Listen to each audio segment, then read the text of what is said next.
All right, we're officially done with week 15. We turn the focus toward Christmas weekend, Christmas Eve games, Christmas Day games, so much to look forward to. And let's start it off with an early present. That would be the week 16 power rankings. What better way to get ready for the holiday than to argue with your friends and family about the arbitrary place that your team holds on the board? Let's get right into it like we always do. I like the way we did this last week. We're in the end game now. There's only 3 games to play. We're going to focus on the contenders, on the teams with a shot. We don't need to dwell on the bottom of the board right now. So let's start it out in the middle of the pack with a team that I'm just deeply disappointed in at number 18, down 3 spots from last week. That would be the Green Bay Packers, who fall at Lambeau to Tampa Bay.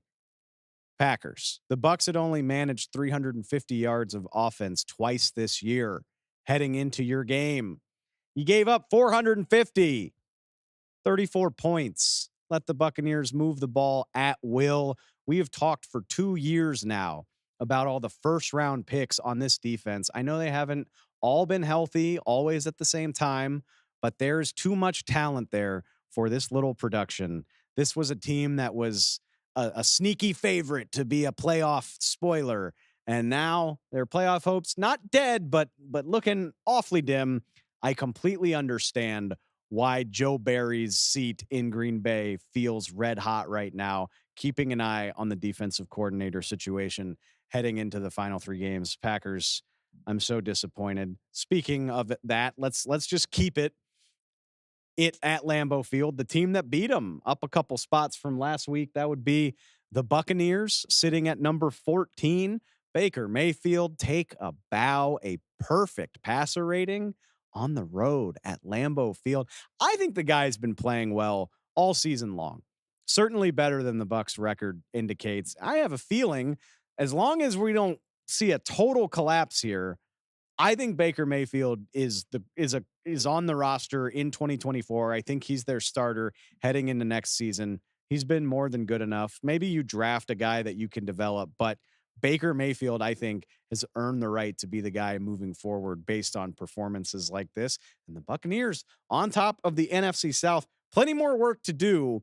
But after, it just felt like they took a 5-week hiatus from the spotlight. They are back in a big way, just in time for postseason contention. Let's keep it pushing. At number 7, I moved the Cleveland Browns up 1 spot from last week. We're not going to overreact to a miracle win against the Bears. Took every effort to come back from a 10-point deficit in the 4th quarter. They almost lost it on a Hail Mary, but it's a big deal to me because, 1, it assures the Browns a winning record. I did a whole spiel about that on the Monday show. Number 2, the end of it shows you the best of what the Browns can be. If Joe Flacco can avoid the turnovers that we saw early, he's good enough. He can score you enough points that this defense can do the rest. That's what we saw down the home stretch. If the Browns can keep that formula clicking, this isn't a team that I would want to play in the playoffs. I certainly think they are a top 10 team, better than a top 10 team. Couple spots up from them. The Dallas Cowboys take a little bit of a tumble, down 4 spots to number 5. I was conflicted about what to do with Dallas and Philly after the big loss to Buffalo. Philly kind of bailed me out with that loss in Seattle. I put the Cowboys at 5. Yes, super embarrassing loss to the Buffalo Bills. Yes, they got to do something about the run defense. Yes, they got to learn how to play on the road. But I look at it, they just beat the brakes off of Philadelphia. That still counts. That game still happened. And I like the Cowboys' odds against just about everybody ranked behind them. Yeah, I will admit, feels a little weird seeing KC all the way up there at number 9, but the way that offense is stopping and starting, I don't feel guilty about letting them hang out back there for the time being. The Cowboys are still a top 5 team in the NFL, even if they have some work to do to prove that they're better than that. They fell short in Buffalo. Still plenty of opportunities against the likes of the Dolphins and the Lions before the playoffs start. Then there's the team that beat them, the Buffalo Bills, at number 3, up 2 spots from last week. I've got an 8-6 team at the 3 spot. I said it after Sunday's games.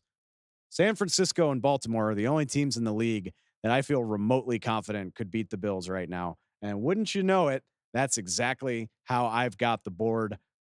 Defense is coming together after some injuries. Josh Allen is playing like the badass that he is. They found their run game. Yeah, I got a little bit of a crush on the Buffalo Bills. I don't feel bad about it.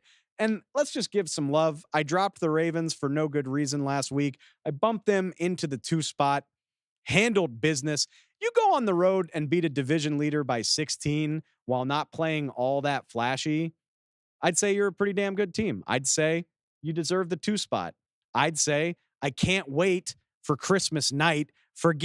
I'm sorry to my friends and family, whatever presents are coming my way in real life.